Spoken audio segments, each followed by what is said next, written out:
everyone, welcome to Reach Higher Riverside, where we share all Reach Higher stories happening in the greatest county in the nation. My name is Priscilla Grijalva, and I work at the best high school in the world.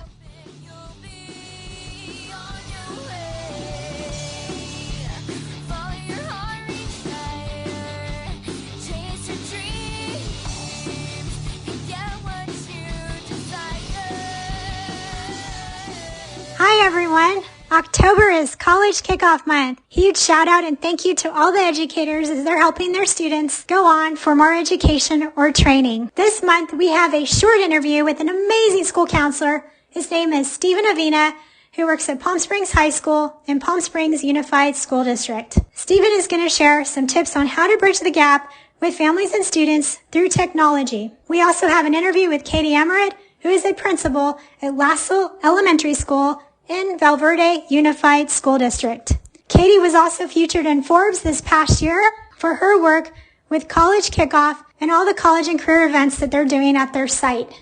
Katie is an amazing educator who is very passionate about helping her students and really celebrating her staff. I am so excited to share this interview with you guys. But before I do that, I would like to give a shout out to Yesenia Apreza from the class of 2019 who graduated at Norte Vista High School and now attends UCLA. She was just recognized by Better Make Room for Latinx Heritage Month. Way to go, Yesenia. Keep up the great work. We hope you guys enjoy this interview. Hi, everyone. I'm with an amazing school counselor who works in Palm Springs. Steven, if you could please introduce yourself. Hi, my name's Steven Avina. I'm a high school counselor at Palm Springs High School in the Palm Springs Unified School District. I've been there the last 9 years. So Steven, we wanted to highlight some of the great work you're doing out there. Can you tell everyone a little bit about Talking Points?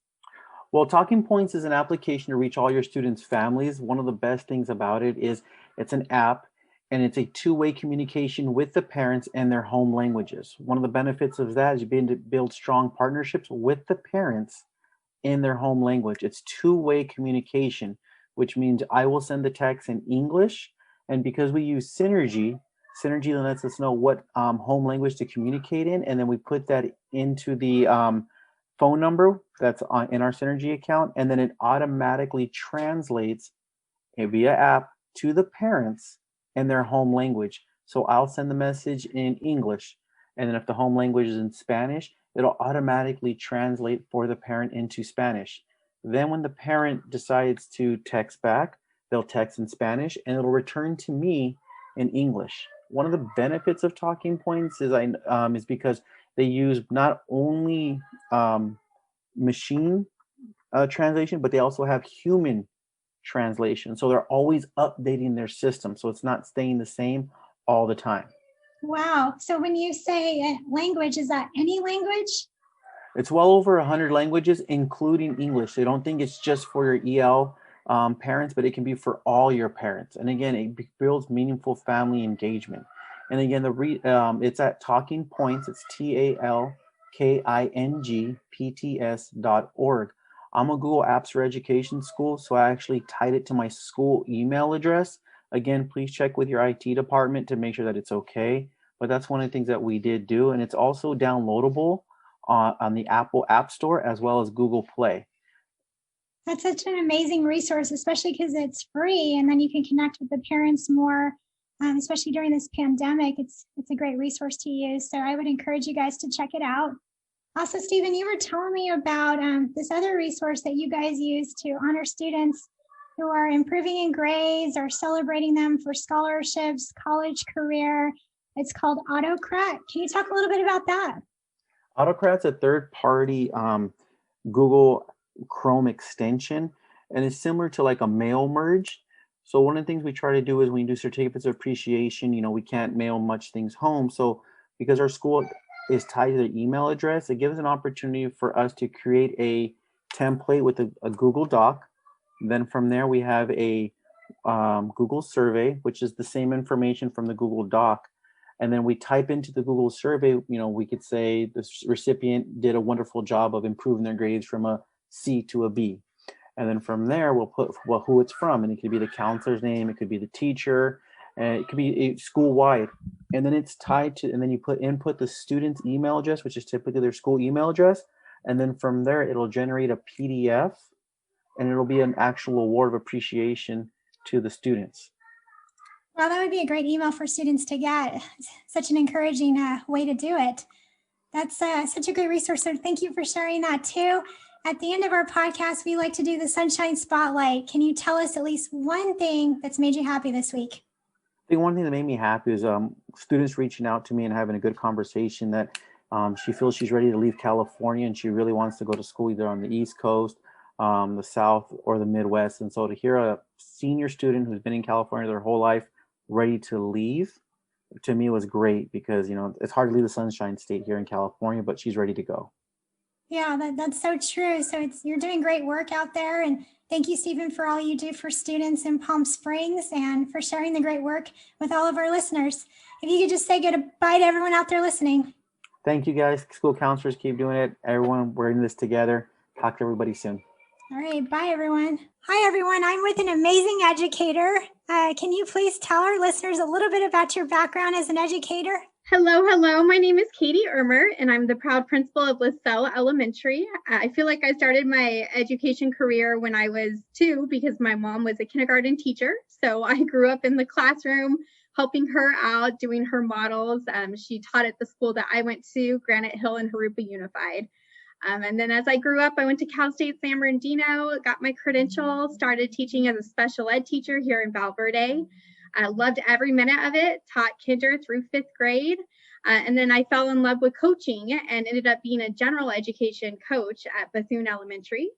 And then I went on to be the assistant principal at Rainbow Ridge Elementary, which was a great site too. And this is my 3rd year here at Lasselle Elementary being the principal. Wow, welcome. And you're doing amazing things at your site. I love your College Shirt Wednesdays.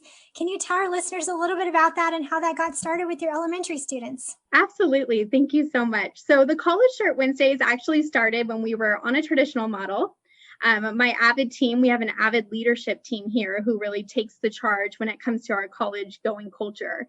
And we decided to have our students participate every Wednesday, just being intentional with showing their college spirit and their college gear. It was my favorite thing Wednesday mornings to see the kids come through the front gate smiling. A lot of them would have on their rival shirts with their teachers, their rival shirts with their teachers. Like if their teacher was a USC fan, they would be wearing UCLA. And it just became to be this really great cultural piece. And when we went to distance learning, I was like, well, why should it stop, right? Why don't we just keep this going? So I threw it out to my community.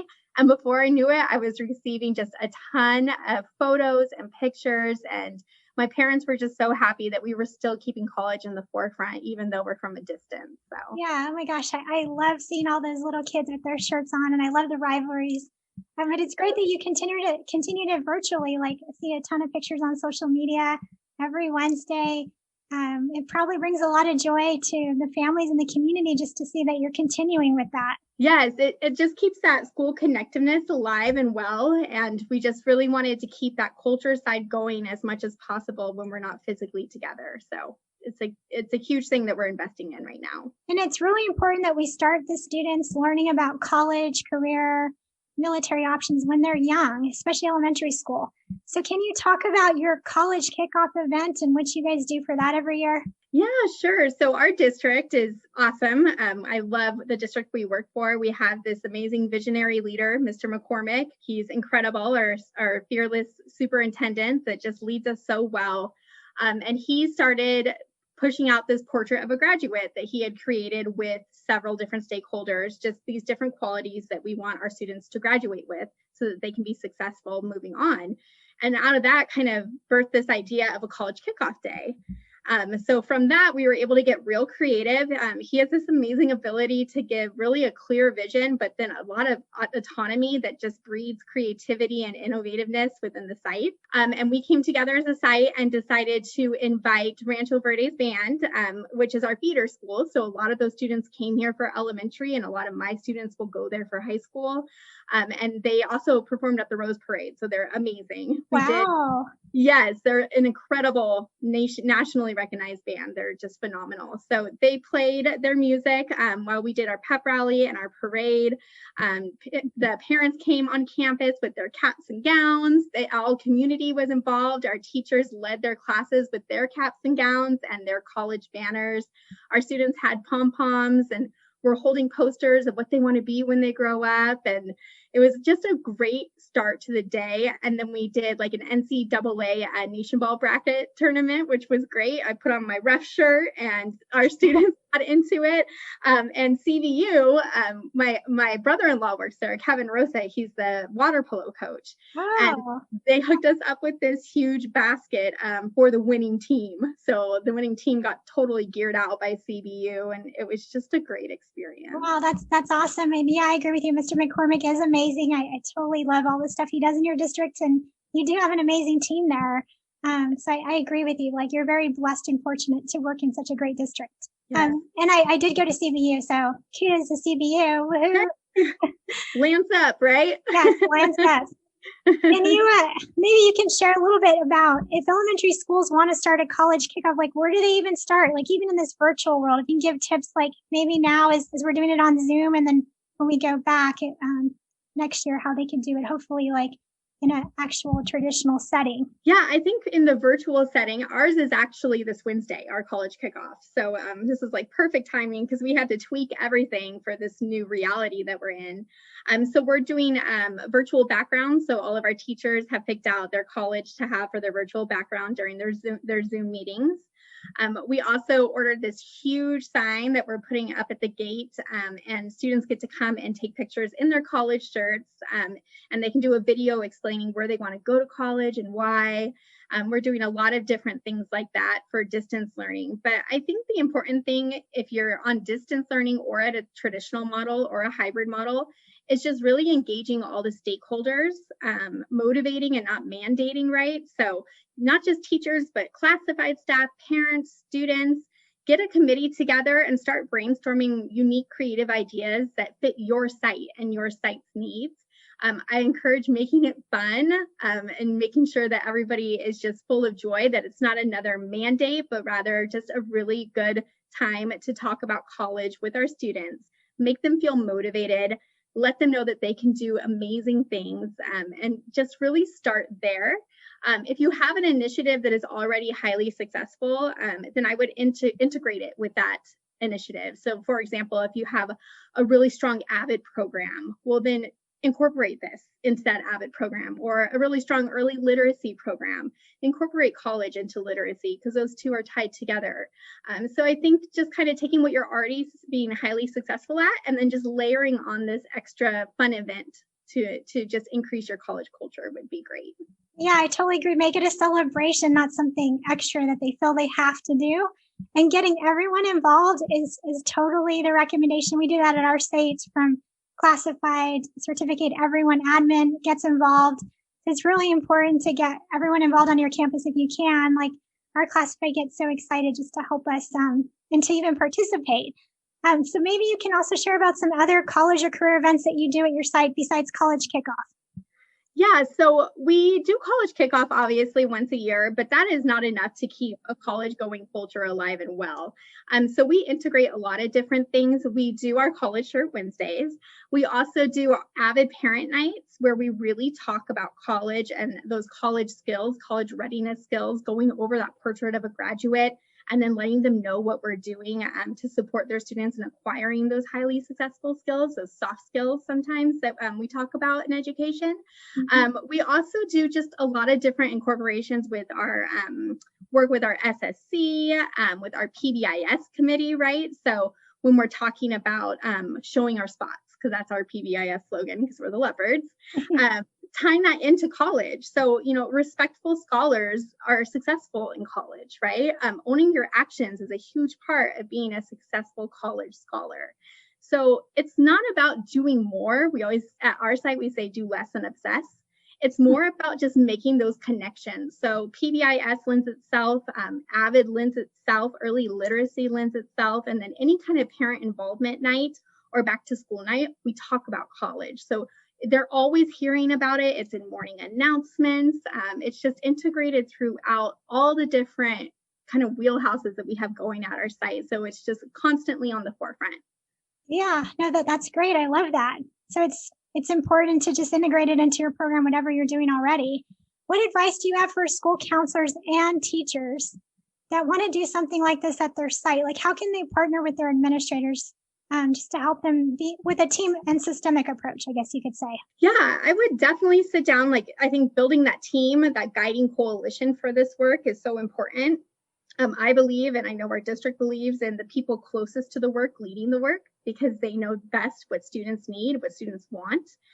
So my teachers are a huge sounding board for me, and they have great creative ideas.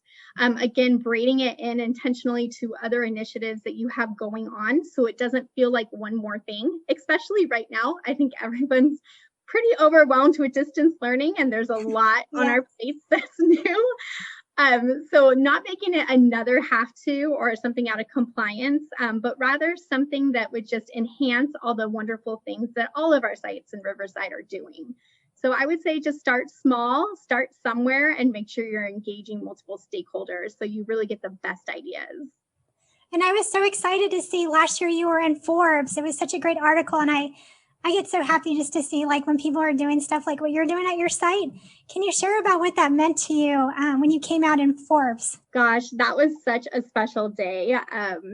The way that all kind of played out was so organic and so amazing. I just tagged Better Make Room and Reach Higher in our videos and pictures from our college kickoff, just because it's a natural, I just believe in their initiative. I believe in kids being well equipped to be highly successful in life, regardless of their circumstances. And, saying things out loud makes them happen. All of those things that Better Make Room and Reach Higher stand for.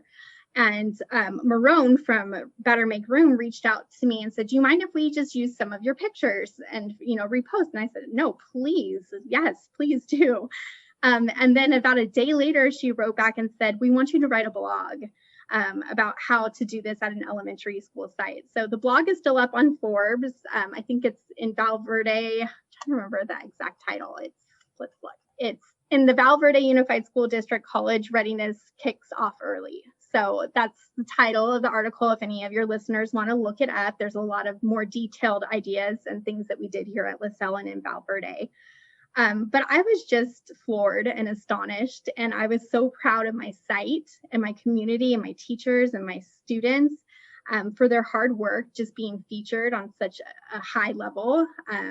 I was just very honored, still very honored about it. The article is hanging up in my office because I still can't believe it. And I also love to point to my teachers, look at what you're doing. You're not only making an impact here at this site, but you're impacting sites on a national level. So I'm just so proud. I'm just so honored and proud. Yeah, no, that's awesome. It's important to showcase all the great work that you guys are doing. So I'm glad that you hung that up in your office or your school site. We have ours hung up in our counseling site. And I remember some of our parents were like, what's Forbes? So we had to explain it to them. And then they got really excited after we explained it to them. But I totally understand like why it's a big deal. And I was so excited for you guys because you're doing amazing work. And one of the things that I do love about you also is that you seem to really care about your staff. And can you share about the staff appreciation signs you did in the spring and how much that meant to you and them? Yes. I love my staff. I adore all of them. We are a big family here. They work so hard for kids, every single one of them. It's just so, they make me a better person and a better educator. And when we were on a traditional model, I would wheel around like a Starbucks cart every once in a while and make them coffee, go door to door and do LaCroix or put paydays in their cubbies or barbecue for them. And that huge void was just felt when we just closed down suddenly in March.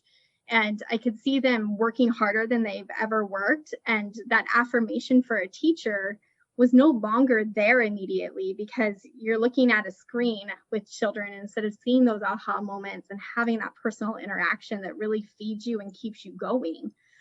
So I was talking with my then assistant principal. Now she's the principal at Bethune. She's amazing, Janelyn Driver. And we came up with this idea that we saw. Well, actually, we stole it from Twitter. We just made it a little cuter. And we drove to each of their houses. It was just a yard sign, and it said a rock star teacher works here or is teaching here from a distance. And at Lasselle Elementary, Val Verde Unified. And we delivered them to all 34 houses, which gave me a whole new appreciation for their commutes because some of them are very far away. I'm like, wow, you drive a lot. You drive very far every day. Just, and that gave me a new realization for their sacrifice too, on a personal level. And it just made us feel like we were doing something. They loved it. We have other ideas that we're about to roll out here too in a little bit. So a little teaser. But yeah, I just feel like, again, Mr. Juan Cabral, Mr. McCormick, Mr. Lenore, Mr. Coleman, they model this servant leadership. And whenever I meet with them, especially Mr. Cabral during our principal meetings, he always talks about like, what are you doing to be a servant leader? What are you doing to serve those that you are running the site for? And I'm always just very cognizant of that, very reflective of what am I doing for my staff and what else can I do? And when I meet with my leadership or my staff, what do you need from me? What can I do? If it's a pack of expo markers, I'll buy it for you. If it's something as simple as, hey, next staff meeting, can you give us some time? Yes. Like a culture of yes is what we believe in at Val Verde. And that's been instilled from the top. So I think when your cabinet is walking the walk and modeling that work, you feel inspired to do the same for your people. And especially now with distance learning, my one job is number one, to ensure equity and access for my students. And then number two, remove any barriers for my teachers right now. And every day I wake up just thinking, all right, how can I ensure equity and access? And what can I do to support my teachers that are working harder than ever? And that's kind of how I gauge how effective my day was. Yeah, I do know Mark Lenore. He's such a humble leader, and he's definitely one of my favorite mentors. Yes. He's totally amazing. We just got to convince your cabinet to get a school counselor at the elementary schools, right? Come on over. Come on over. No, yes, definitely. Yeah. I'll have to put that in their ear next time I see them. Yes, that would be awesome. Please tell them. Hopefully they're listening to this podcast. But I would like to ask you, what are you most grateful for and what keeps you going even during these tough times? Oh, I know when I was thinking about this question, I was, usually when you're doing a professional interview like this, you kind of keep it professional. But I think right now, all of our worlds are so blended, right? Like the personal and the professional are kind of one right now with distance learning and working from home and juggling it all at once. I'm so thankful for my faith and my family. Those are two things definitely that I'm just super, super thankful for. I don't know what I would do without those things. I'm also really thankful for my husband. I don't know if you know, but he's a teacher at Poly High School. He's a secondary teacher. No, I didn't know that. Yeah, and he's also the head baseball coach there. So during this time, I've really just watched him teach from home and I think that's why I have so much empathy for teachers right now, because I get a front row seat. Yeah, that's true. You do. Yes, and I just know that it's hard right now for them, but they're all just stepping up and doing the best they can do. But on top of being an amazing teacher, an amazing coach, and pouring into his community, he teaches my second grade student who's distance learning, my TK child who's distance learning, and we have a 2-year-old. Wow.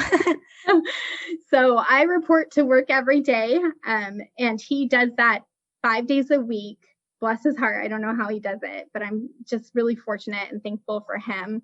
I'm also thankful for my students, my community, my parents, my PTO, my teachers, my staff, just everything that they do, how they wake up every day and give it 100% plus some. I also have some really awesome colleagues when I was reflecting about this that I'm very blessed and fortunate to work with. Laura Polito, Janelyn Driver, Denny Seagrave, Corby Warren, just amazing principals who share their best ideas, which is something Mr. McCormick always challenges us to do. Are you brave enough to share your best ideas? And they continually make me a better administrator because they share their best ideas with me, and I kind of tweak it, bring it to my site, and we make it fit the Lasselle way, but very thankful for them. And then again, just my cabinet, my empathetic leaders that lead by example, Mr. McCormick, Mr. Lenore, Mr. Cabral, Mr. Coleman, they're incredible. So Yeah, definitely thankful for that. that's a lot to be grateful for. Gratitude is something that we should all do every once in a while because it's really important. Is there anything else you would like our listeners to know? I would just go back to the Forbes article and just, especially for elementary, I know secondary, you guys have been doing an amazing job with college readiness for quite some time. And I think Thank that, you. yes, you're amazing. I just love watching you, love all your ideas. You need to teach me how to do TikTok because you're really good at that. Oh, thank you. I try my best. You're awesome. But I think just starting at kinder and talking about college, because if we do a good job here at elementary, then by the time they get to you guys, it's not, am I going to go to college or do I want to? It's, I'm going and this is where I want to go. And these are the classes I need to take to get there. And I already know about FAFSA and I already know about A through G and I'm prepared. And I think we need to empower our youth to understand that their circumstances does not determine their future. It's their choices, and that it's our job as educators to remove those barriers and create equity and access. But the younger we can teach them about it, what a gift is that? You know, by the time they get to high school, it's not this overwhelming, rush to get into college. It's, I already know all these things and I'm well prepared to take this on. Yeah, I totally agree. And one of the things that I do encourage my elementary school counselor friends to do is to really highlight everything, not just university, but community college, military, career technical education, apprenticeship. So when the students get to high school, and if they don't want to go straight to a 4-year and they want to serve our country, hey, that's a big deal. They need to understand, we support them, we cheer for them across the board, no matter what option they choose after high school. And I will make sure that I do post your Forbes article in the YouTube link when we do post that on our YouTube channel, because I do want everyone to read that article because it was a great article. Oh, thank you so much. There goes my light. Thank you so much. No, yeah, it was an honor to be featured. But yes, and like you said, different pathways. It doesn't have to necessarily be college. But what I tell my students is I want every pathway open for you so that you can choose whatever you like. And that way you don't feel like you have to pick something because you weren't prepared or weren't ready to open up a certain pathway for yourself. So yes, our military is an awesome way to go. Our trades and different things like that, technical jobs are awesome as well. But it's all about finding your passion and purpose. So yeah. And at the end of our podcast, we like to do the Sunshine Spotlight. Can you tell our listeners at least one thing that's made you happy this week? Yes. I was thinking about this, and my family and I go to the Sierras a lot to camp and fish, and we were coming back this weekend, and our car broke down, and we're 2 educators, so the whole the car thing is not our skill trade, not something that we're very familiar or well versed in, and this wonderful family pulled over and helped us and got our car started and didn't ask for anything, was super gracious with their time. And my husband and I were talking on the ride home, because it's a long drive, how important it is to use our skill sets to help others, and to act with kindness and gratitude, like you were mentioning, and instilling that in our children too, that we don't have to be great at everything, but what you are talented and gifted in, it's your duty to pay it forward. So that was a bright thing that happened. It wasn't a great thing that our car broke down, but it did make me reflect on just paying it forward and always sharing your gifts with others. Yeah, I'd have to say mine was I'm just so incredibly grateful for our administrators, our principal and our assistant principals, because they do so much behind the scenes, and they're making home visits and they're doing a lot of work. They're the frontline workers. And I think a lot of people know that, but they don't realize how much work goes into it. So I'm very happy and grateful for them. And I would just also like to thank you so much for being on our podcast. Again, you're doing amazing work, and I hope that other people will check out your Instagram. What is your Instagram in case they want to follow along? Yes, it's at Lasselle VVUSD. And it's the same handle for our Twitter account as well. We're very active on social media, so feel free to jump on and see our pictures. A lot of things that would be easy to replicate at any level. Alrighty, Katie. Well, thank you. If you could just say goodbye to all of our listeners. Bye, you guys. Thanks for tuning in. Thank you so much, Priscilla. You're amazing. Thank you. Bye, everyone. Thank you for tuning in to Reach Higher Riverside. You can follow us on Twitter at RH Riverside. You can subscribe to our YouTube channel at Reach Higher Riverside.